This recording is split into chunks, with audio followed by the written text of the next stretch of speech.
మారుమూల గ్రామం నుంచి వచ్చిన వాళ్ళు కూడా ఎలా ఎదుగుతారు, ఎలా మార్గదర్శకులు అవుతారు అనేది చాటి చెప్పడం కోసమే ఈ కార్యక్రమం నిర్వహిస్తున్నాం.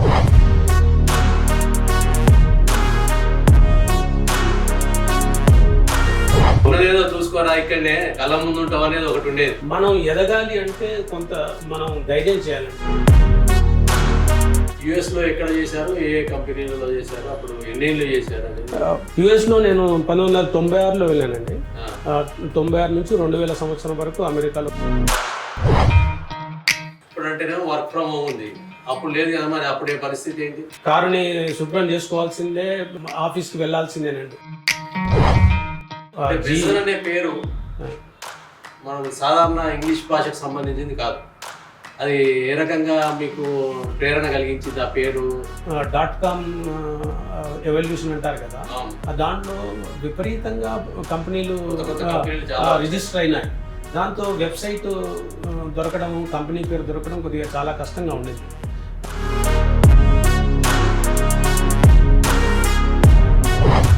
సంవత్సరంలో ఎంతమందితో ఈ సంస్థ ప్రారంభించారు?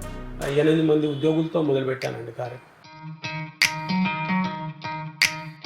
అంటే సిద్దిపేటలో ఏర్పాటు చేయడానికి, సిద్దిపేటతో ఉన్న అనుబంధాన్ని పెంచుకోవడానికే కదా. మా తరఫున ఎంతో కొంత సహాయం చేయాలని చెప్పి మేము కూడా అక్కడ బ్రాంచ్ పెట్టడం జరిగిందండి. అంటే ఏ రంగాలకు మీరు సేవలు అందిస్తున్నారు? ప్రస్తుతం మనము బ్యాంకింగ్ అండ్ ఫైనాన్స్ అండి, telecom industry, health care, life science, manufacturing, energy and communication, retail and transport. Engineering పూర్తి కాగానే న్యూ బ్యాచ్లకే ఎక్కువ అవకాశం ఉంటుంది. న్యూ బ్యాచ్ల వాళ్ళకు మీరు ఇచ్చే సలహా ఏంటి? ఏ విద్యార్థి అయినా ఇంజనీరింగ్ చివరి సంవత్సరంలో ఏం చేద్దామనే ఆలోచన రాకూడదండి. మంచి కంపెనీలో జాబ్ దొరకలేదు, నేను ఈ సంవత్సరం ఎదురు చూస్తూనే ఉంటున్నాం. అలా చేయడం అనేది సరైన విధానం కాదని నా అభిప్రాయం. మనకి మొదట్లో కావాల్సింది అనుభవం. అది మీకు వచ్చిన ఉద్యోగంలో చేరి మీరు జాగ్రత్తగా ఉద్యోగాన్ని నిర్వహించి అక్కడ వీలైనంతగా నేర్చుకోవడానికి ప్రయత్నం చేయాలండి. అంటే ప్రపంచాన్ని ఏలడానికి ఆర్టిఫిషియల్ ఇంటెలిజెన్స్ అనేది ఒక పెద్ద ప్రమాదం అనొచ్చు, ఒక ప్రమోదం కూడా అనొచ్చు, ఏదైనా అనొచ్చు. ఈ ఆర్టిఫిషియల్ ఇంటెలిజెన్స్తో చాలా రకాల సమాజంలో చాలా రకాల మార్పులు వస్తాయన్నమాట వాస్తవం. Vision Infotech managing director Tatipalli అశోక్తో ఎక్స్క్లూజివ్ ఇంటర్వ్యూ.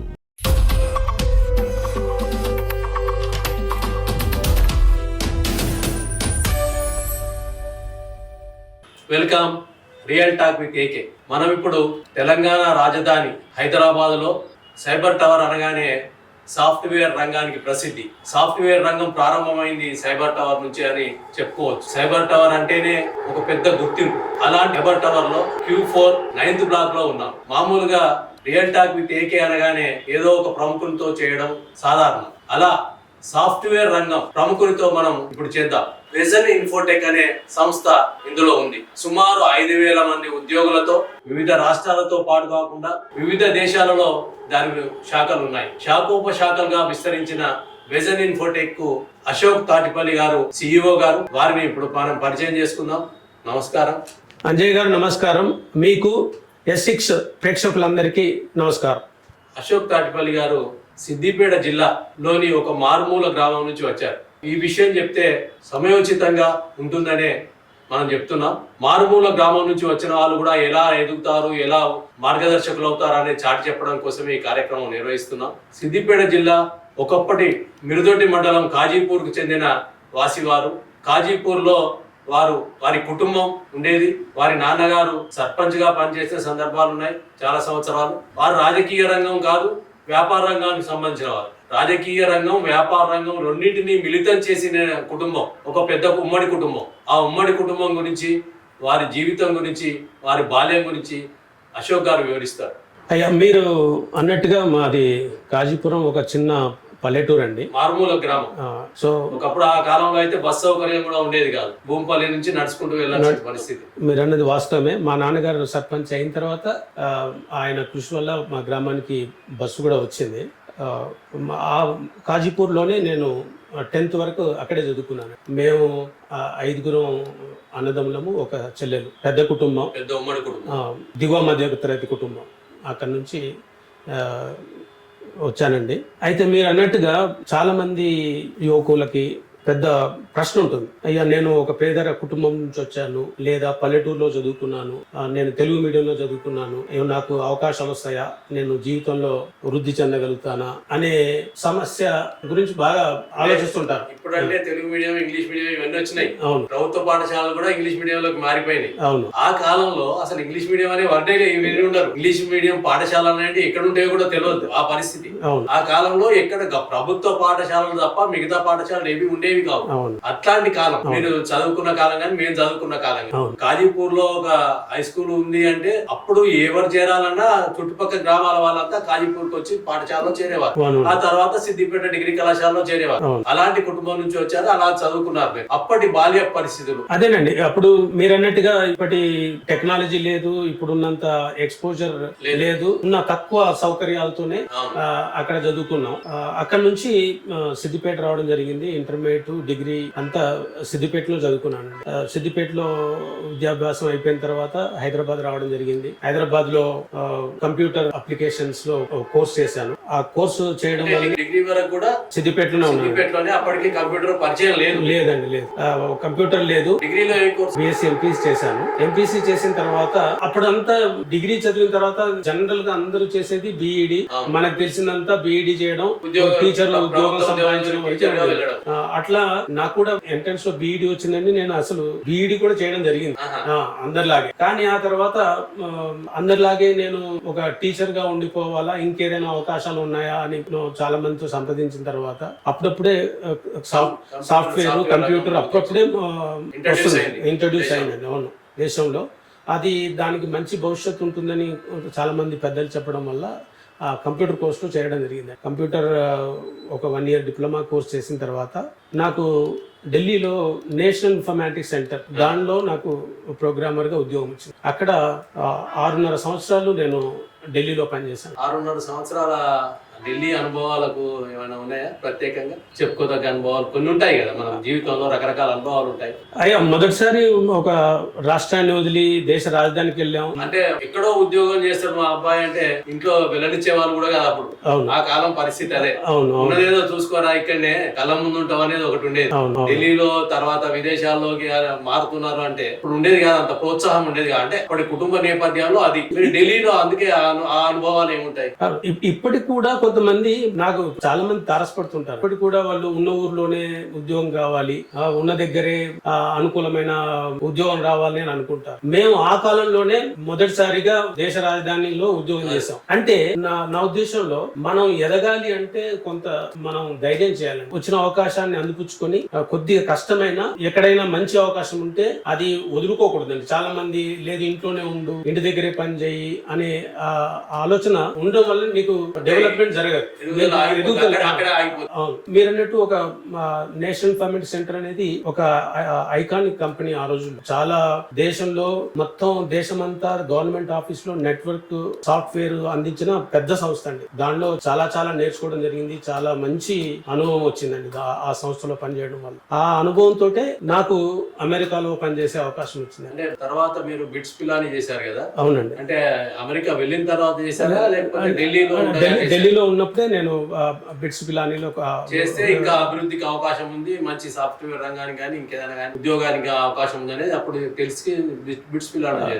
అదే అది కూడా నేను చెప్పేది ఏంటంటే యువతకి, మీరు ఒక చదువు అయిపోగానే ఆ చదువుతో అక్కడే ఆగిపోకుండా నేను ఇంకా ప్రోగ్రెస్ అవడానికి, ఇంకా ఎదగడానికి ఏ కోర్సులు చేయడం వల్ల నాకు ఇంకా మంచి అవకాశాలు వస్తాయి, ఏ చదువు చదివితే ఇంకా మంచి ఉద్యోగాలు వస్తాయి అనే ఆలోచన ప్రతి ఒక్కరికి ఉండాలి. దాంతో ఇప్పుడు నాకు ఎంఎస్ చదవడం వల్ల నాకు యుఎస్ లో మంచి ఉద్యోగం వచ్చింది. యుఎస్ లో ఎక్కడ చేశారు, ఏ కంపెనీలలో చేశారు, అప్పుడు ఎన్నేళ్ళు చేశారు అనేది? యుఎస్ లో నేను 1996లో వెళ్ళానండి. 96 నుంచి 2000 సంవత్సరం వరకు అమెరికాలో పనిచేశాను. 4 ఏళ్ళు పనిచేశానండి. ఫ్లోరిడాలో కొన్ని సంవత్సరాలు ఉన్నాను. తర్వాత మిల్వాకీలో పనిచేశానండి. ఫ్లోరిడా వాతావరణానికి మిల్వాకీ వాతావరణానికి చాలా భిన్నమైన వాతావరణం. ఫ్లోరిడా కొంచెం అధిక ఉష్ణోగ్రత ఉంటది, మిగిలిన ప్రాంతాల్లో చాలా చల్లగా ఉంటుంది. అది మళ్ళీ అది కూడానండి. ఇప్పుడు మనం ఫ్లోరిడాలో 2 సంవత్సరాల అనుభవం వచ్చింది, మిల్వాకీలో ఇంకో మంచి ఉద్యోగ అవకాశం వచ్చింది. లేదు అక్కడ చలి బాగుంటుంది కదా అని చెప్పి నేను వెనకంజ వేయకుండా, మనకి ఎదుగుదల కావాలి, మంచి ఉద్యోగం, మంచి జీతం రావాలి అని అంటే మనం కొంత రిస్క్ తీసుకోవాలి కదండి. అందుకని మిల్వాకీ వెళ్ళడం జరిగింది. 2 బోత్ ఎక్స్ట్రీమ్ వెదర్స్ అండి. ఇది మీరు అన్నట్టుగా అదే. అవునండి. అంటే కొందరు వాతావరణాన్ని తట్టుకోలేక అవకాశం వచ్చిన వాళ్ళు ఉన్నారు ఉద్యోగాలు చేసి కూడా. అవును. అంటే మీరు ఫ్లోరిడాలో మరి వేరే చోట భిన్నమైన వాతావరణాన్ని తట్టుకోలేక, అంటే ఆరోగ్య రీత్యా ఏమైనా సమస్యలు ఏర్పడ్డాయా? ఏం లేకుండా మనం అన్ని తట్టుకోగలిగిన పరిస్థితి, అంటే గ్రామీణ ప్రాంతం నుంచి వచ్చిన కాబట్టి శారీరక దృఢత్వం గానీ మానసిక దృఢత్వం గానీ కొంత ఉంటది. మనం బాల్యం నుంచి అంతా ఇక్కడ ఆంధ్రప్రదేశ్ లో గడిపాం కదండి. ఇక్కడ మంచి వాతావరణం, మనం ఇది ఒక రకమైన వాతావరణానికి అలవాటు పడ్డాం. అది మిల్వాకీ అనేది మీరు అనేది చాలా చలి ప్రదేశం. దానికంటే ముందు నాకు ఢిల్లీలో కొంత అనుభవం ఉంది. అంటే అక్కడ కూడా చలి వాతావరణం ఉంటుంది కదండి. అయినా అది ఢిల్లీ కంటే చాలా చాలా చాలా ఎక్కువ చలి ఉంటుంది. ఒకసారి నా మంచు కురిసినప్పుడు 17 ఇంచ్ అంత మంచు కురిసింది. ఇప్పుడు అంటేనే వర్క్ ఫ్రమ్ హోమ్ ఉంది, అప్పుడు లేదు కదా. మరి అప్పుడే పరిస్థితి ఏంటి?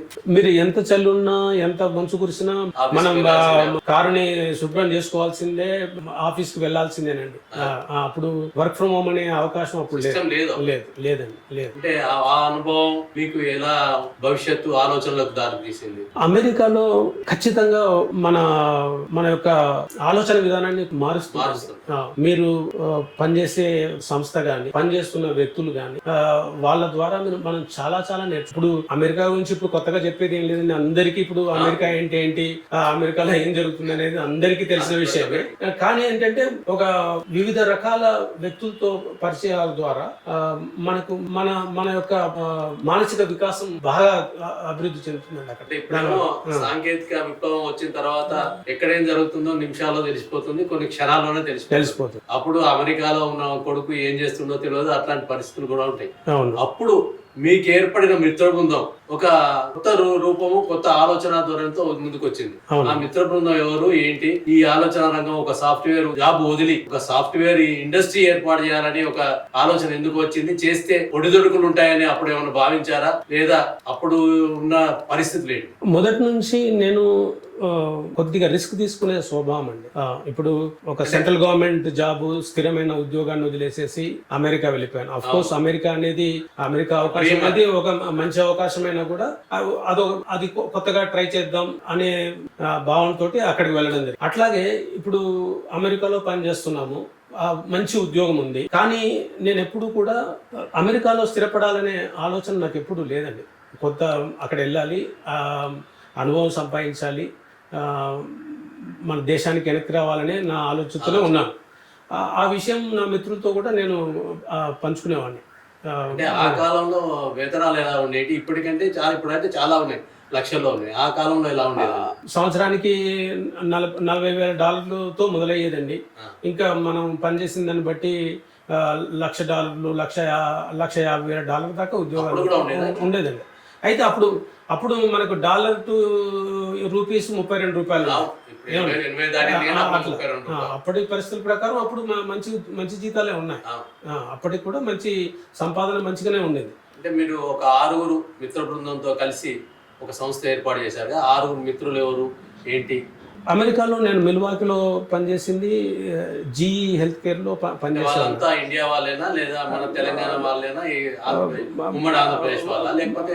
6 మిత్రులు కూడా ఉమ్మడి ఆంధ్రప్రదేశ్ చెందిన వాళ్ళేనండి. ఉమ్మడి ఆంధ్రప్రదేశ్ చెందిన వాళ్ళే. నేను మిల్వాకీలో జీఈ హెల్త్ కేర్లో పనిచేస్తుండేవాడినండి. జీఈ హెల్త్ కేర్లో పనిచేసినప్పుడు నాతో పాటు శ్రీధర్ రెడ్డి గారు నా మిత్రుడు, ఇద్దరం కలిసి పనిచేసేవాళ్ళం.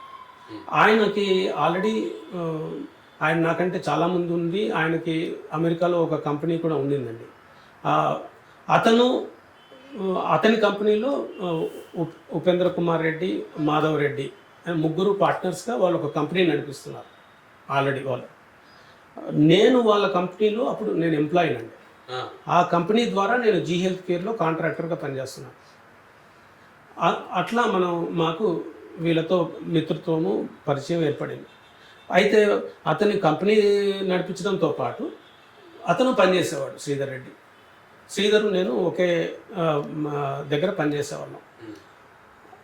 అప్పుడు శ్రీధర్తో మిత్రుడు కాబట్టి నేను కొంతకాలం తర్వాత భారతదేశం వెనక్కి వెళ్ళిపోతాను, అక్కడే ఉద్యోగం చేసుకుంటాను అనే విషయం అతనికి ఆల్రెడీ తెలుసండి. అప్పుడు ఏమైందంటే జీ హెల్త్ కేర్ ఏదైతే మేము పనిచేస్తున్నామో వాళ్ళు ఆఫ్షోర్లో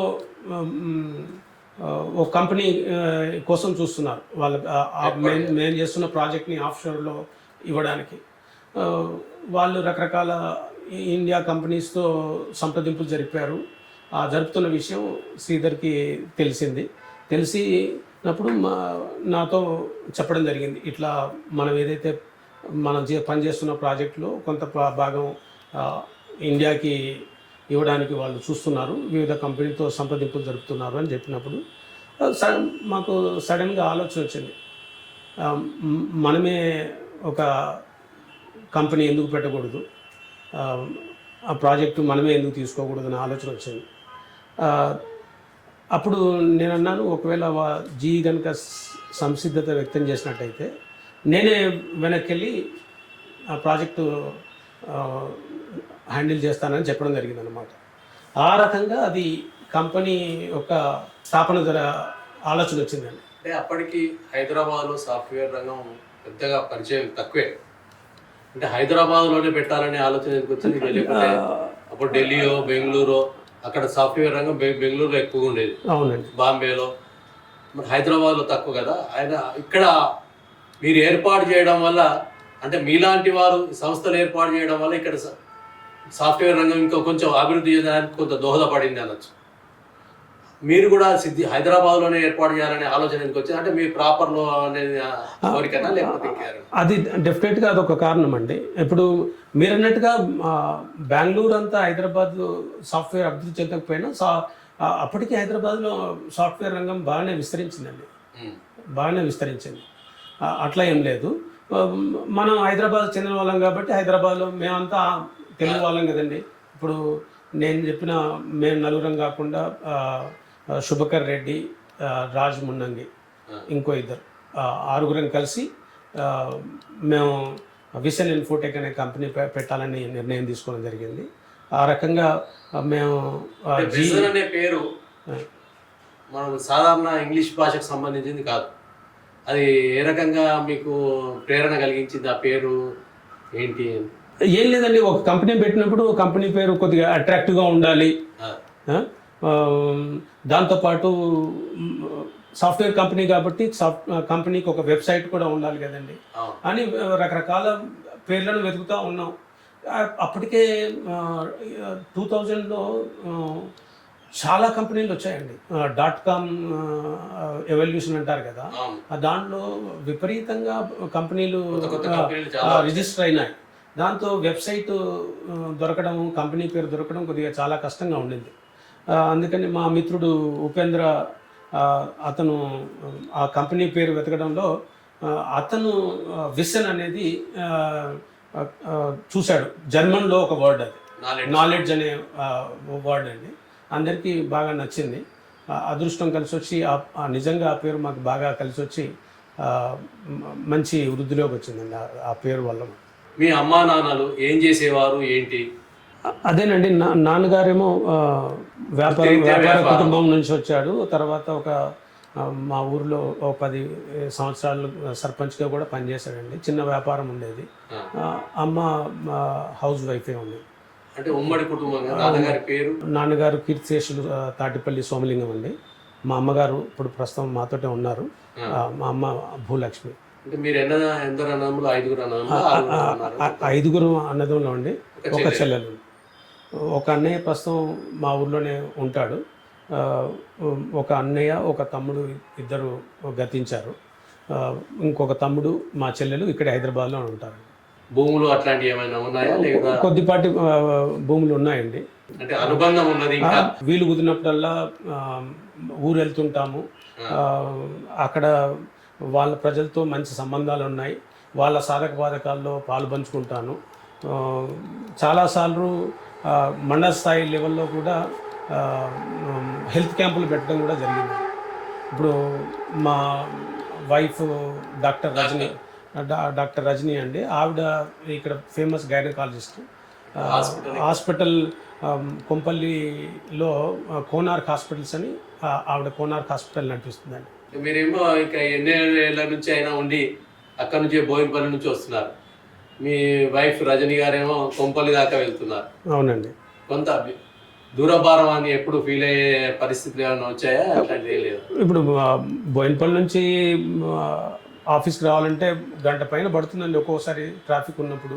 కానీ తప్పదు కదండి. అంటే మీ వివాహం ఎప్పుడైంది? అంటే ఇండియాకి వచ్చిన తర్వాత అయిందా, అంతకుముందే అయిందా? నేను ఢిల్లీలో ఉన్నప్పుడే పెళ్లి జరిగింది. నేను అమెరికా వెళ్లే ముందే అప్పటికే వారు గైనకాలజిస్టా? అప్పటికి తను పీజీలో చేరాడండి. ఎంబీబీఎస్ అయిపోయి పీజీలో చేరారు. మాకు ఇద్దరు పిల్లలు, కవలలు వాళ్ళు, అనురాగ్ అనిరుద్.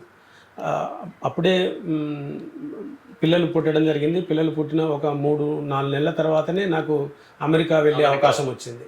అంటే ఇండియాకి రావడానికి కూడా కొంత కారణం, కుటుంబ నేపథ్యం కూడా కారణమేనా? లేకపోతే అంటే ఆవిడ కూడా అమెరికా వచ్చి మేము అంతా అమెరికాలో సెటిల్ కావచ్చండి. కానీ తనకు కూడా అమెరికా మోజు పెద్దగా ఏం లేకుండే, మనం ఇక్కడే ఉందాము అనే ఆవిడ అనడం జరిగింది.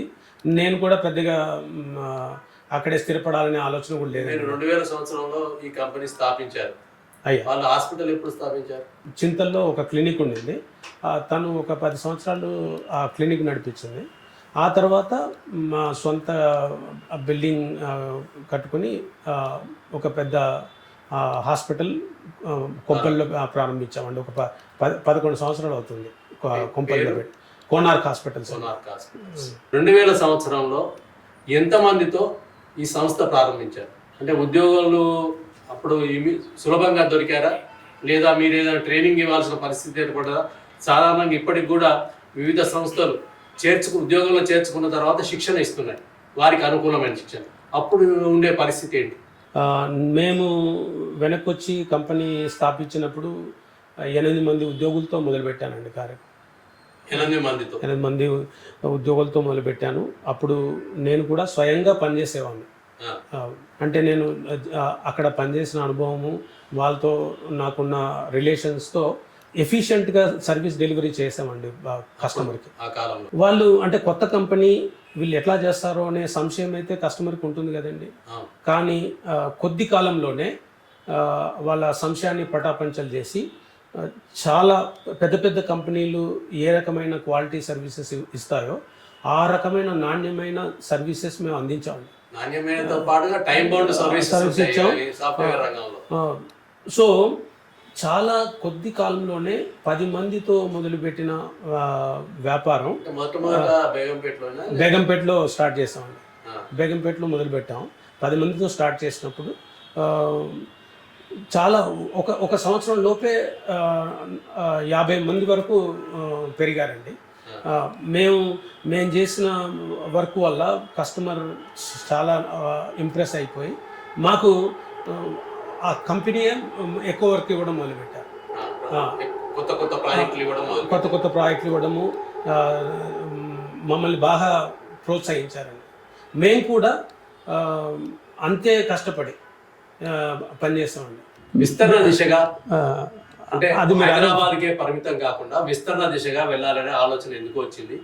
కస్టమరే మాకు ప్రాధాన్యం అండి. జనరల్గా అందరూ నినాదం కాకుండా మేము మనసా వాచ కర్మన కస్టమరే ప్రాముఖ్యము. మేము కస్టమర్తో ఏదైతే ప్రామిస్ చేస్తామో, కస్టమర్కి ఏదైతే సర్వీస్ డెలివరీ చేస్తామని ప్రామిస్ చేస్తామో అన్ని వేళలా అది డెలివరీ చేయడానికి మేము అంతా కృషి చేసామండి. దాంతో ఏమైందంటే కస్టమర్ కొత్త కొత్త ప్రాజెక్టులు ఇవ్వడం మొదలుపెట్టారు. ఎక్కువ కష్టపడకుండానే, అంటే మేము సేల్స్ అండ్ మార్కెటింగ్లో పెద్ద ఇన్వెస్ట్ చేయకుండానే మేము చేసిన పని వల్ల మాకు కొత్త ప్రాజెక్టులు రావడం మొదలైనాయి. దాంతో మేము చాలా తొందరగా గ్రోత్ జరిగిందండి కంపెనీలో. కంపెనీ గుర్తింపుతో పాటు గ్రోత్ వచ్చింది. ఇంకొకటి ఏంటంటే కస్టమర్కి బెంగళూరులో అవసరం వచ్చిందండి. మాకు కస్టమర్ అడిగాడు, అయ్యా మీరు బెంగళూరులో మీరేమైనా చేయగలరా అంటే తప్పకుండా మేము చేస్తామండి అని చెప్పాము. బెంగళూరులో సంస్థ బ్రాంచ్ నెలకొల్పడం జరిగింది. అక్కడ వాళ్ళకి అవసరమైన వాళ్ళని రిక్రూట్ చేసి బెంగళూరులో కూడా 12 సంవత్సరాల క్రితం బెంగళూరులో కూడా ఒక బ్రాంచ్ పెట్టడం జరిగిందండి. అంటే సాఫ్ట్వేర్ రంగంలో చాలా ఉంటాయి. అవును. మీరు హెల్త్ కేర్లో పనిచేశారు. అంటే మీ సంస్థ ఏర్పాటు చేసినప్పుడు కానీ విస్తరణ దశగా కానీ హెల్త్ కేర్ రంగమైనా ఏ రంగాల్లోంచి మీరు సేవలు అందించారు? మేము అన్ని రకాల సంస్థలకి సేవలు అందిస్తున్నామండి. బ్యాంకింగ్ కావచ్చు, ఫైనాన్స్ కావచ్చు, ఇండస్ట్రీస్ కావచ్చు, ఇన్సూరెన్స్ కావచ్చు, గవర్నమెంట్ కావచ్చు, అన్ని రకాల సంస్థలకి మేము సేవలు అందిస్తున్నామండి. ప్రస్థానం మొదలైంది హెల్త్ కేర్తో దానిలో మేము చేసిన సేవల వల్ల, గుర్తింపు వల్ల, ఒక జీ హెల్త్ కేర్ లాంటి సంస్థకి మేము అందించిన సేవల వల్ల మేము మిగతా కంపెనీలు మేము ఈజీగా అప్రోచ్ కాగలిగాం. మిగతా కంపెనీస్లో కూడా మేము మా సర్వీస్ని ఈజీగా ప్రమోట్ చేసుకోగలిగామండి. బెంగళూరులో విస్తరించింది కూడా జీ హెల్త్ కేర్ అయినా? జీ హెల్త్ కేర్ ద్వారా అక్కడ స్థాపించడం జరిగింది. దాని తర్వాత చాలా కంపెనీల్లో మేము అక్కడ ఎంతమంది ఉద్యోగులతో ప్రారంభించారు? బెంగళూరులో మొదలుపెట్టినప్పుడు సుమారు 40 మంది అక్కడ కూడా ఉండేవాళ్ళండి. బెంగళూరు తర్వాత బ్రాంచెస్ ఏ అవసరాల దృష్ట్యా వివిధ దేశంలోని వివిధ ప్రాంతాల్లోకి మార్చారు? శాఖలు అయితే ఢిల్లీలో ఉంది, ముంబైలో ఉంది, పూణేలో ఉంది, చెన్నైలో కూడా ఉన్నాయండి. కానీ హైదరాబాద్ అండ్ బెంగళూరులో మెయిన్ డేటా సెంటర్స్ అండి. హెడ్ ఆఫీస్ లాంటివి. హెడ్ ఆఫీస్ హైదరాబాద్ అండి. బెంగళూరులో కూడా పెద్ద బ్రాంచ్ ఉంది. ఈ మిగతా ఇవంటి శాటిలైట్స్ ఆఫీసెస్ అండి. అది కాకుండా మీకు యూకేలో ఉన్నది, ఆస్ట్రేలియా, మెక్సికో, వియత్నాం, కెనడాలో కూడా మా బ్రాంచెస్ ఉన్నాయండి. అంటే సిద్దిపేటలో ఏర్పాటు చేయడానికి, సిద్దిపేటతో ఉన్న అనుబంధాన్ని పెంచుకోవడానికే కదా? అంతేనండి. సిద్దిపేటలో చదువుకున్నాను, సిద్దిపేటలో నా విద్యాభ్యాసం జరిగింది. సిద్దిపేటలో యువకులకి ఏదైనా చేయాలి అని అనిపించి ఆ సిద్దిపేటలో గవర్నమెంట్ ఐటీ టవర్ పెట్టింది కాబట్టి మా తరఫున ఎంతో కొంత సహాయం చేయాలని చెప్పి మేము కూడా అక్కడ బ్రాంచ్ పెట్టడం జరిగిందండి. ఒక 25 మందిని రిక్రూట్ చేసి వాళ్ళకు 25 మందికి ట్రైనింగ్ ఇచ్చామండి. ట్రైనింగ్ ఇచ్చి కొంతమందికి ఉద్యోగాలు వచ్చాయి. అయితే దురదృష్టవశాత్తు ఏమైందంటే గత సంవత్సర కాలంగా సాఫ్ట్వేర్ ఇండస్ట్రీలో కొద్దిగా ఇబ్బందుల వల్ల కొద్దిగా ఉద్యోగ అవకాశాలు తగ్గాయండి. దానివల్ల మేము సిద్దిపేట బ్రాంచ్ని ప్రస్తుతం అయితే నడిపించట్లేదండి. సిద్దిపేట బ్రాంచ్ని క్లోజ్ చేయడం జరిగింది. అదర్వైజ్ సిద్దిపేటకి సంబంధించిన పూర్వ మెదక్ జిల్లాలో చాలామందికి ఉద్యోగాలు ఇవ్వడం జరిగిందండి. చాలామంది మన దగ్గర పనిచేశారు. మన దగ్గర పనిచేసిన వాళ్ళు కూడా చాలామంది విదేశాల్లో కూడా పనిచేస్తున్నారు. ఇక్కడ కూడా దేశంలో వివిధ పెద్ద పెద్ద కంపెనీల్లో కూడా పనిచేస్తున్నారు. మొత్తం అన్ని చోట్ల కలిపి, అన్ని బ్రాంచులు కలిపి సుమారు 5,000 లోపు ఉద్యోగులు ఉంటారు. అవునండి. సాధారణంగా ఈ సాఫ్ట్వేర్ రంగంలో కానీ ఎక్కువ ఒక స్థాయికి రాగానే జంప్ అవడం అనేది కామన్ అయిపోయింది. అయ్యా, ఈ జంపింగ్ సమస్యలు మీరు ఎప్పుడైనా ఎదుర్కొన్నారా? క్లాస్ 1, క్లాస్ 2 సిటీస్లో కాకుండా మామూలు పట్టణాల్లో ఉన్న ఇంజనీరింగ్ కాలేజ్ స్టూడెంట్స్లో మంచి బ్రిలియంట్ స్టూడెంట్స్ని బాగా ట్రైనింగ్ ఇచ్చి వాళ్ళకి ఉద్యోగ అవకాశాలు కల్పించామండి. వాళ్ళ చేసే ప్రాజెక్ట్ని బట్టి 3 నెలల నుంచి 6 నెలల వరకు మేము ట్రైనింగ్ ఇస్తామండి. ఎక్కడో మారుమూల పల్లెటూరులోంచి వచ్చిన వాళ్ళకి మేము ఉద్యోగ అవకాశం కల్పించడం మూలాన వాళ్ళకు ఒక రకమైన గ్రాటిట్యూడ్ ఉంటుంది కదా. దాంతో ఏంటంటే చాలామంది మాతో ఉండడానికే ఇష్టపడుతున్నారండి. ఇప్పుడు ఏంటంటే 25 సంవత్సరాలు అయింది కదండి కంపెనీ పెట్టి. ఇప్పటికి కూడా 25 సంవత్సరాల క్రితం చేరిన ఉద్యోగస్తులు కూడా ఇప్పుడు కొంతమంది ఇప్పటికీ ఉన్నారండి. ఇంకోటి, మా సంస్థలో ఇప్పటికి కూడా 10 సంవత్సరాల పైబడి మాతో పనిచేస్తున్న ఉద్యోగస్తులు చాలామంది ఉన్నారండి. మీకు ఇంతకుముందు చెప్పాను కదండి, మేము మొట్టమొదటి మా ప్రాధాన్యత కస్టమర్ అండి. కస్టమర్ తర్వాత ప్రాధాన్యత ఉద్యోగస్తులు. ఉద్యోగస్తుల రెండో ప్రాధాన్యత, మిగిలిందే మూడో ప్రాధాన్యత మేనేజ్మెంట్ అండి, స్టేక్ హోల్డర్స్ అండి. వాళ్ళని వాళ్ళ సాధక బాధకాలు కానీ వాళ్ళ బాగోగులు కానీ ఖచ్చితంగా మేము చూడడం వల్ల కంపెనీతో వాళ్ళు బాగా అనుబంధం ఏర్పరచుకొని మాతో ఉండడానికి చాలామంది ఇష్టపడతారండి. ఇప్పుడు మీరు ఈ దేశంలో అట్రిషన్ మీరన్న ఉద్యోగస్తులు వెళ్ళిపోయేది ఏదైతే అన్నారో ఆ అట్రిషన్ పర్సెంటేజ్ ఏదైతే ఉందో దేశంలో ఉన్న యావరేజ్ అట్రిషన్ కంటే మాది చాలా తక్కువ అండి. నేను మొదటి నుంచి చెప్తూ వచ్చిన జీ హెల్త్ కేర్ ఇప్పటికి కూడా మా కస్టమర్ మా యొక్క కస్టమర్స్ని రిటైన్ చేయడంలోనూ ఉద్యోగస్తుల్ని రిటైన్ చేయడంలోనూ చాలా సక్సెస్ అయ్యామండి. ఎందువల్లనంటే కస్టమర్ల ప్రాధాన్యత గుర్తించి వాళ్ళకి అనుగుణంగా మెలగడం, ఉద్యోగస్తులకి ప్రాముఖ్యతనిచ్చి వాళ్ళని గౌరవించి వాళ్ళకి వాళ్ళ సాధక బాధకాలు చూసి వాళ్ళ యొక్క అభివృద్ధిలో మేము భాగస్వామ్యమై కెరియర్లో బాగా గ్రోత్ చూపించి వాళ్ళు స్థిరపడే విధంగా మేము చాలా ప్రయత్నాలు చేస్తామండి. అందువల్ల చాలామంది ఉద్యోగస్తులు మాతో ఉండడానికి ఇష్టపడుతున్నారండి. ఉద్యోగులకు ఆఫీసులో కూడా కొన్ని సౌకర్యాలు ఏర్పాటు చేస్తుంటారు. అట్లాంటి సౌకర్యాలు మీ దగ్గర కూడా ఉన్నాయనుకుంటాను. అంటే ఏ సౌకర్యాలు సాధారణంగా ఇప్పుడు ఒక కంప్యూటర్ ముందు ఒక అరగంట గంట సేపు కంటే ఎక్కువసేపు చేస్తే ఆరోగ్యం దెబ్బతింటుంది అనేది ఉంది. అట్లాంటి వెసులుబాట్లు ఉంటాయి కదా. ఉద్యోగస్తులు వాళ్ళ కుటుంబం తర్వాత ఉద్యోగం మీదనే వాళ్ళ జీవితాన్ని గడుపుతారు కదండి. నేను వాళ్ళందరికీ చెప్తాను, మీ సగం జీవితం మాతో గడుపుతున్నారు, మీ సగం జీవితాన్ని మా వ్యవస్థకి ఇచ్చారు కాబట్టి మీ బాధ్యత మాది. మీరు కూడా మా కుటుంబం కాబట్టి వాళ్ళ ఆరోగ్యం మీద శ్రద్ధ చూపించాల్సిన బాధ్యత కూడా మా మీద ఉందండి. కాబట్టి మీరు అన్నట్టుగా ఐటీ కంపెనీస్లోనే చాలా సౌకర్యాలు ఉంటాయండి. అందరిలాగే మా కంపెనీలో కూడా ఉద్యోగస్తులకి చాలా సౌకర్యాలు మేము అమర్చామండి. ఇప్పుడు మా దగ్గర పనిచేసే వాళ్ళకి బ్రేక్ఫాస్ట్, లంచ్, టిఫిన్, మంచి బ్రేక్ఫాస్ట్, లంచ్, డిన్నరు ఇక్కడే అరేంజ్ చేసామండి. సో చాలా మా దగ్గర పనిచేసే వాళ్ళంతా యంగ్ బ్యాచిలర్స్ ఉంటారు కదండి. వాళ్ళకి భోజనం అనేది చాలా కష్టం అవుతుంది. రోజు వాళ్ళు బాక్సులు తెచ్చుకోలేరు, ఎక్కడో హాస్టల్లో ఉంటారు, మంచి ఫుడ్ ఉండదు. అందుకని వాళ్ళకి ఇక్కడ చాలా నాణ్యమైన భోజనం పెడుతున్నామండి ఇక్కడ. సో దాంతో చాలా వరకు వాళ్ళకి ఆరోగ్య సమస్యలు రాకుండా ఉంటాయి. అదే కాకుండా అందరిలాగే వాళ్ళకి ఇన్సూరెన్స్ ఉంటుంది, చాలా సౌకర్యవంతమైన పనిచేసే ప్రదేశం ఉంటుంది, చాలా కంఫర్టబుల్గా. మీరు అన్నట్టుగా వాళ్ళకి అదే పనిగా కూర్చోకుండా మధ్య మధ్యలో విశ్రాంతి తీసుకునే వెసులుబాటు ఉంటుంది. అంతేకాకుండా వాళ్ళకి ఇండస్ట్రీ నుంచి మేము ఎక్స్పర్ట్స్ని పిలుస్తాం.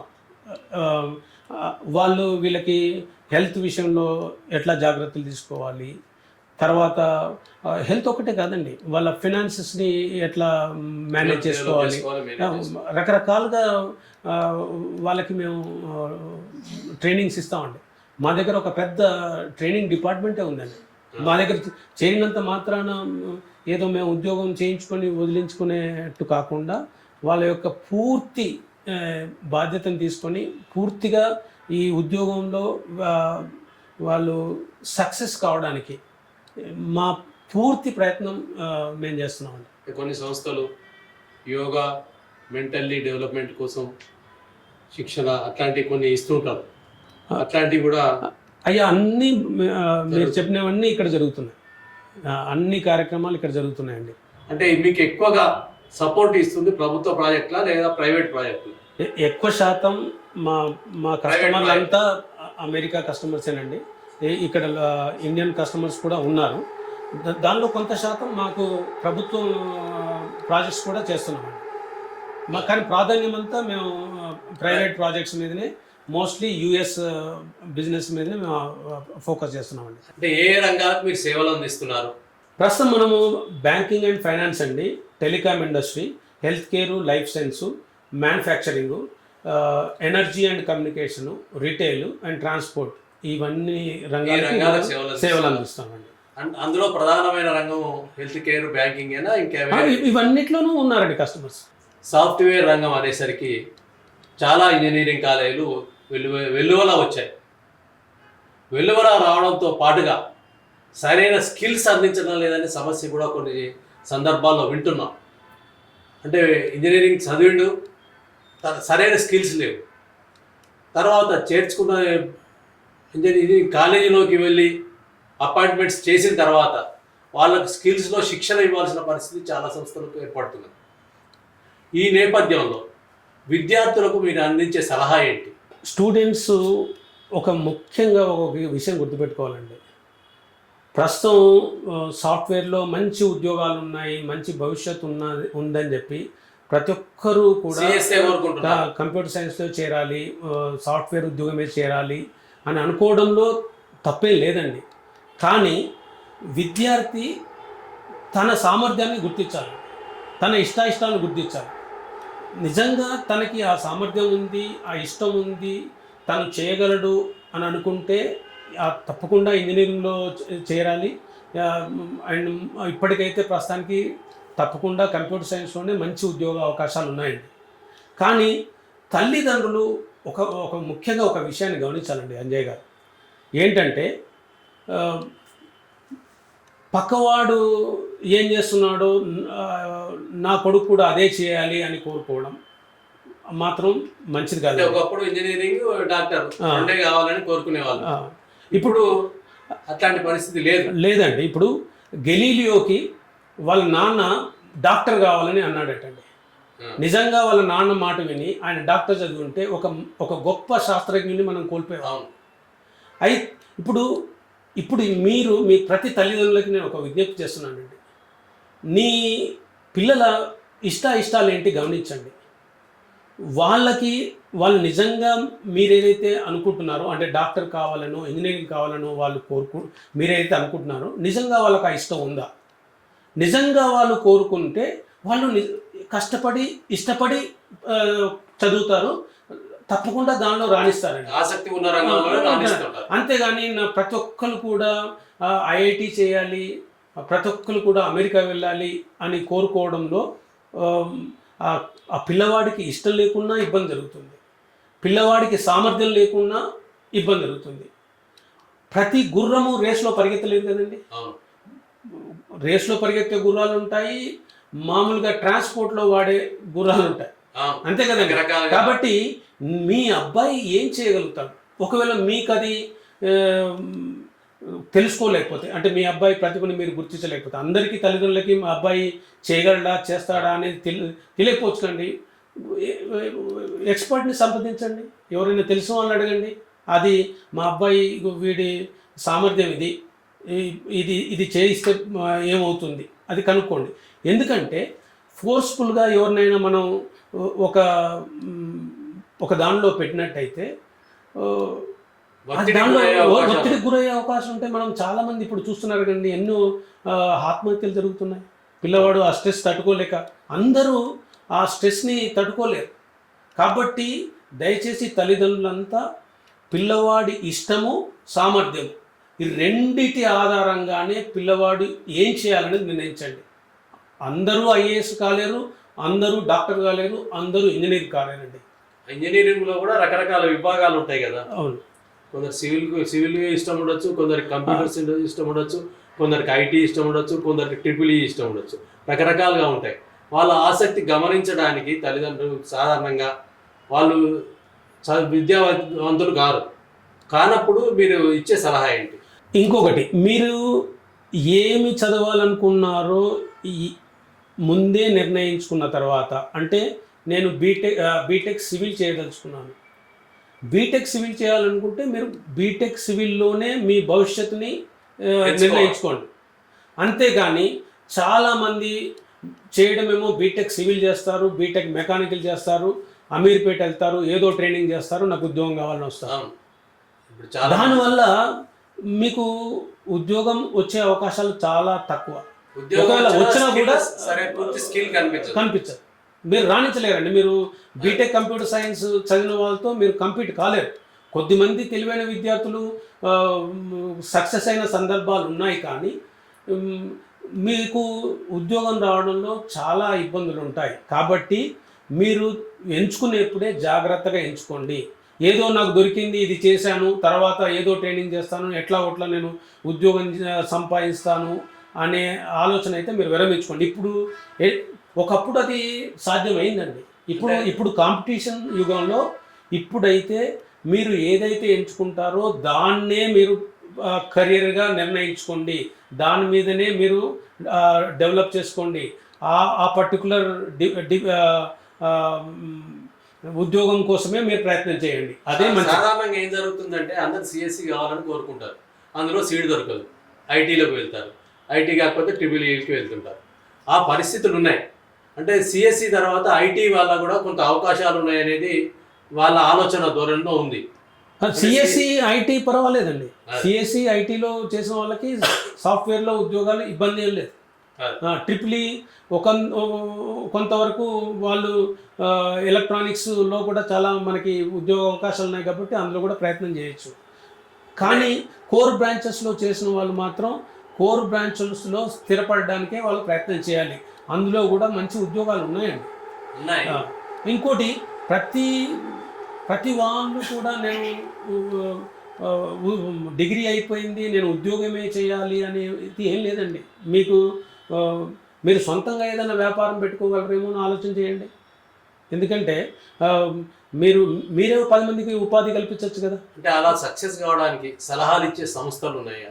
అయ్యో, ఇప్పుడు చాలా సంస్థలు ఉన్నాయండి. మీరు చేయాలనుకుంటే కేంద్ర ప్రభుత్వం పథకాలు ఉన్నాయి, స్టార్టప్ ఎంకరేజ్మెంట్ ఉంది, స్టార్టప్ ఫండ్స్ ఉన్నాయి.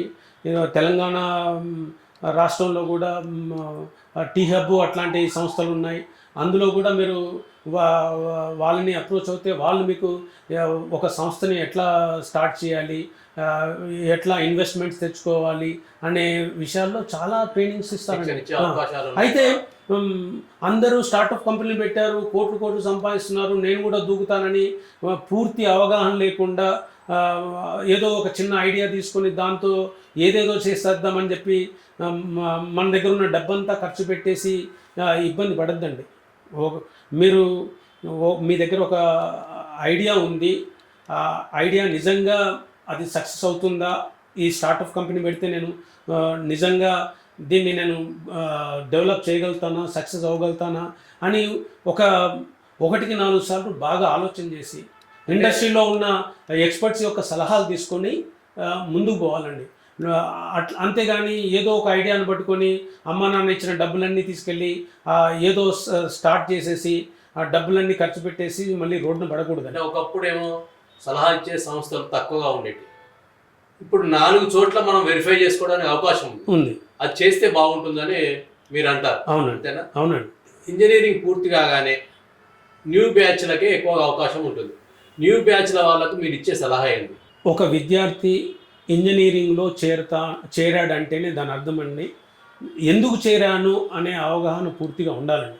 అంటే నేను ఇంజనీరింగ్ చదువుతున్నాను అంటే నేను ఇంజనీరింగ్లో ఒక ఉద్యోగం సంపాదించుకుంటాను, లేదా నేను ఈ ఇంజనీరింగ్ తర్వాత పీజీ చేస్తాను, లేదా నేను ఇంజనీరింగ్ తర్వాత ఏదో విదేశాల్లో చదువుకుంటాను, ఏం చేస్తాననే అవగాహన ఇంజనీరింగ్ చేసిన మొదటి రోజే ఉండాలండి. ఎందుకంటే ఆ 4 సంవత్సరాలు మీరు సరి అయిన ప్రణాళిక వేసుకుని దాని ప్రకారం కనుక మీరు వెళ్ళినట్టయితే ఇంజనీరింగ్ పూర్తవగానే మీరు మంచిగా స్థిరపడే అవకాశం ఉంటుంది. ఏ విద్యార్థి అయినా ఇంజనీరింగ్ చివరి సంవత్సరంలో ఏం చేద్దామనే ఆలోచన రాకూడదండి. చాలామంది విద్యార్థులు ఏం చేస్తారంటే ఇంజనీరింగ్లో చేరగానే చదువు వదిలేసేసి మిగతా వ్యాపకాల్లో పడి రకరకాల వ్యవహారాల్లో ఉండి చివరి సంవత్సరం వరకు కూడా ఏం చేయాలి, ఇంకా చదవాలా, ఉద్యోగం చేయాలా, వ్యాపారం చేయాలనే ఆలోచన లేకపోవడం వల్ల ఇంజనీరింగ్ అయిన తర్వాత చాలామంది ఇబ్బందులు పడుతున్నారండి. అట్లా కాకుండా వాళ్ళు మొదటి సంవత్సరం నుంచి వాళ్ళకి ఆలోచన ఉండాలి. చదవాలనుకుంటే ఏం చదవాలి, ఏ ఎగ్జామ్కి ప్రిపేర్ అవ్వాలనే ఆలోచన 4 సంవత్సరాల నుంచి ఉంటే అది ఇక్కడ ఇండియాలో మంచి ఐఐటి లాంటి మంచి సంస్థలు ఉన్నాయి, అక్కడ చదువుకోవచ్చు, లేదా విదేశాల్లో చదువుకోవచ్చు. లేదు నేను ఉద్యోగంకి వెళ్ళాలి, ఉద్యోగం వెళ్ళాలంటే నాకు ఎట్లాంటి ఉద్యోగం 4 సంవత్సరాల తర్వాత ఎట్లాంటి ఉద్యోగ అవకాశాలు వస్తాయి, ఆ ఉద్యోగ అవకాశాలకి నాకు ఎలాంటి స్కిల్స్ ఉండాలి. ముఖ్యంగా చాలా వరకు కొద్ది గొప్ప అందరూ మంచి మార్కులతో పాస్ అయినా కూడా చాలామందికి కావాల్సిన స్కిల్స్ ఉండట్లేదండి. ముఖ్యంగా అందరికీ తెలుసు కమ్యూనికేషన్ స్కిల్స్ ఉండాలి, భావ వ్యక్తీకరణ ఉండాలి. అంటే నీకేమొచ్చో నువ్వేం చేయగలవో ఒక చెప్పగలిగే సామర్థ్యాన్ని డెవలప్ చేసుకోవాలండి. 4 సంవత్సరాలు కష్టపడితే రాదా అండి? ఎందుకంటే అక్కడ దానికి ప్రాముఖ్యత ఇవ్వకపోవడం వల్ల వచ్చిన ఇబ్బందులు అండి. మేము ఎక్కడో పల్లెటూరులో ఉన్నాము, మేము ఎక్కడో మామూలు తెలుగు మీడియంలో చదివాము లేదా మామూలు స్కూల్లో చదివాము, అందుకే మాకు సరిగ్గా మాట్లాడడం రాదండి, సరిగ్గా ఇంగ్లీష్ రాదండి అని చెప్తుంటారు. అది పూర్తిగా అసమర్థులు చెప్పే సమాధానం అండి. ఎందుకంటే నేను 4 సంవత్సరాలు ఇంజనీరింగ్ ఉందండి, 4 సంవత్సరాలు కనుక నేను కృషి చేసినట్టయితే నేర్చుకోవడం ఏం కష్టం అండి. ఇంకోటి, ప్రతి ఇంజనీరింగ్ కాలేజ్లో కూడా ఇవి నేర్పించే డిపార్ట్మెంట్స్ ఉన్నాయండి. వీళ్ళు శ్రద్ధగా కష్టపడి అది నేర్చుకున్నట్టయితే చాలా సులువు అండి. ఇంకొకటి ఏంటంటే నేర్చుకోవడానికి ఎక్కడికో వెళ్ళక్కర్లేదండి, వాళ్ళ చేతిలోనే ఉంది. మొత్తం ప్రపంచం అంతా ఈ మొబైల్లో ఉంటుంది. ఏం మాట్లాడాలి, ఎలా మాట్లాడాలి, ఏం చేయాలి, ఎట్లా చేయాలి, ప్రతిదీ నేర్పించేది ఇంటర్నెట్లో ఉందండి, సోషల్ మీడియాలో ఉన్నాయి. మీరు మీకు వచ్చిన అమూల్యమైన 4 సంవత్సరాల టైంని రకరకాల వ్యవహారాలతో వృధా చేయకుండా సరిగ్గా మీ భవిష్యత్తుకి ఏం కావాలి అనే సరైన ప్రణాళికలు వేసుకుంటే మీరు ఇంజనీరింగ్ పూర్తి అయ్యేసరికి ఖచ్చితంగా మీరు దానిలో స్థిరపడే అవకాశాలు చాలా ఉన్నాయండి. అది ముఖ్యంగా ఇంజనీరింగ్ విద్యార్థులు గుర్తుపెట్టి, ఇంజనీరింగ్ కాదండి, ఏ కోర్స్ చేసిన వాళ్ళైనా సరే అంతే. కోర్సులో చేరావు, డాక్టరే కావచ్చు, ఇంజనీరింగ్ కావచ్చు, ఎంబీఏ కావచ్చు, ఎందుకు చేరావు? నేను ఎంబీఏ చేరానండి, దేనికోసం చేరాను? ఉద్యోగం కోసం చేరానా, వ్యాపారం కోసం చేరానా, ఏం చేద్దామని చేరాను? ఏదొస్తే అది చేద్దామని కాదండి. ఏ పర్పస్ కోసం అయితే నువ్వు చేరావో ఆ పర్పస్ కోసం ఆ కాలాన్ని నువ్వు సరిగ్గా సద్వినియోగం చేసుకున్నట్టయితే నీ కోర్సు పూర్తవుతూనే నువ్వు అనుకునే సాధించే అవకాశం చాలా ఉంటుంది. అది ముఖ్యంగా ఈ విద్యార్థులు గమనించాలండి. అది తల్లిదండ్రులు వాళ్ళని మానిటర్ చేయాలి. నిజంగా అమ్మాయి వాళ్ళు చేస్తున్నారా లేదా అనేది వాళ్ళు చూస్తే అప్పుడు వీళ్ళు ఉద్యోగ కోర్స్ అయిపోయిన తర్వాత తల్లిదండ్రులు మా పిల్లలకి ఉద్యోగం రాలేదనే బెంగ ఉండకుండా ఉంటుంది. 4th ఇయర్ కంప్లీట్ కాగానే ఒక మంచి కంపెనీలో ఉద్యోగం కావాలని కోరికలు ఎక్కువ ఉంటాయి మనకు. పిల్లలకు మంచి కంపెనీలో దొరకదు, కోరుకున్నంత జీతం దొరకకపోవచ్చు, కానీ వాళ్ళు ఇమీడియట్గా ఏదో ఎక్కడైతే అవకాశాలు లభించాయో ఆ అవకాశాన్ని సద్వినియోగం చేసుకొని తర్వాత ఇంకా ఫ్యూచర్ పెంచుకోవడానికి కృషి చేయాల్సిన అవసరం ఉంది. అలా కాకుండా మంచి కంపెనీలో జాబ్ దొరకలేదు, నేను ఈ సంవత్సరం ఎదురు చూస్తూనే ఉంటున్నాను, అలా చేయడం అనేది సరైన విధానం కాదని నా అభిప్రాయం. మీరేమంటారు? అంజయ్య గారు, మీ అభిప్రాయంతో నేను 100% ఏకీభవిస్తున్నానండి. మనం ఏం చేయాలంటే మనకు ఏదైతే అవకాశం వచ్చిందో ఆ అవకాశాన్ని అందిపుచ్చుకొని, ఇక్కడ మంచి కంపెనీ చెడ్డ కంపెనీ అని ఏది లేదండి. ఏ కంపెనీ ఫస్ట్ మనకి మొదట్లో కావాల్సింది అనుభవం. అది మీకు వచ్చిన ఉద్యోగంలో చేరి మీరు జాగ్రత్తగా ఉద్యోగాన్ని నిర్వహించి అక్కడ వీలైనంతగా నేర్చుకోవడానికి ప్రయత్నం చేయాలండి. మీరు వీలైనంతగా మీరు ఆ టెక్నాలజీలో స్కిల్ డెవలప్ చేసుకున్నట్టయితే ఒక 2 సంవత్సరాలు 3 సంవత్సరాలు ఏదైనా ఒక కంపెనీలో పనిచేయండి. 3 సంవత్సరాల్లో మీరు మంచి అనుభవం తెచ్చుకున్నారనుకోండి, పెద్ద కంపెనీ వాళ్ళే మిమ్మల్ని పిలిచి మంచి ఉద్యోగం ఇస్తారు. అది వాళ్ళు చేయాల్సిన పని అండి. అంటే ప్రపంచాన్ని ఏలడానికి ఆర్టిఫిషియల్ ఇంటెలిజెన్స్ అనేది ఒక పెద్ద ప్రమాదం అనొచ్చు, ఒక ప్రమోదం కూడా అనొచ్చు, ఏదైనా అనొచ్చు. కానీ ఆర్టిఫిషియల్ ఇంటెలిజెన్సీ ప్రభావము వివిధ రంగాలపై పడుతున్నది. ఒక రంగం అని లేదు, చిన్న రంగం పెద్ద రంగం అని లేదు, అన్ని రంగాలపై పడుతుంది. సాఫ్ట్వేర్ రంగం కానీ ఇంకా ఇతర రంగాలపై దాని ప్రభావం ఎలా ఉంటుంది అంటే దానివల్ల ఉద్యోగ అవకాశాలు తగ్గిపోతాయి వివిధ రంగాలలోనే ఒక ఆలోచన కూడా చాలామంది చెప్తున్నారు. అది ఎలా ఉంటుందనేది మీరు ఏమైనా వివరించగలరా? ఈ విషయం ప్రతి ఒక్కరి మనసులో తొలుస్తున్న ప్రశ్నే. ఇప్పుడు ఆర్టిఫిషియల్ ఇంటెలిజెన్స్ అనేది ఈ ప్రపంచంలో ఏ రకమైన ప్రభావం చూపుతుంది, దీనిపై ఉద్యోగాలపై ఏ రకమైన ప్రభావం ఉంటుంది అనేది చాలామంది మనుషుల్ని తొలుస్తున్న ప్రశ్న అండి ఇది. ఏ టెక్నాలజీ అయినా సరే, ఒక కొత్త టెక్నాలజీ వచ్చినప్పుడు కొన్ని రకాల మార్పులు అయితే ఖచ్చితంగా జరుగుతుందండి.